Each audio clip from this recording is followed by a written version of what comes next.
4 saksi dari petinggi rumah sakit dihadirkan juru sidang lanjutan perkara dugaan korupsi terkait biaya pengganti pengelolaan darah di PMI Kota Palembang yang menjerat mantan Wakil Wali Kota Palembang Fitrianti Agustinda sama Dedi Siprianto digelar di Pengadilan Negeri Palembang.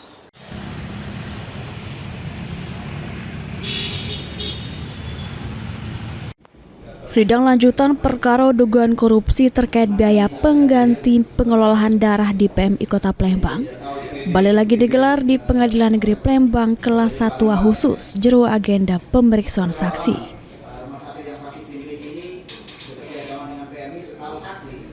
Sidang yang dipimpin Majelis Hakim Ketua Mas Riyati menghadirkan 4 wong saksi dari rumah sakit.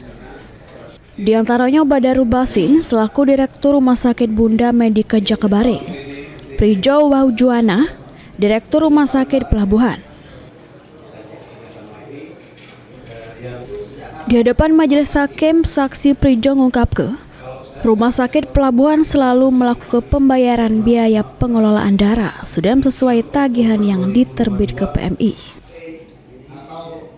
Yang mana biaya pengganti pengelolaan darah sebelumnya ditetapkan sebesar Rp360.000 per kantong. Tapi di pertengahan 2023 terjadi penyesuaian tarif jadi Rp490.000 per kantong. Sebelum dilakukan pembayaran, bagian pelayanan rumah sakit selalu melakukan verifikasi terhadap jumlah darah yang digunakan pasien.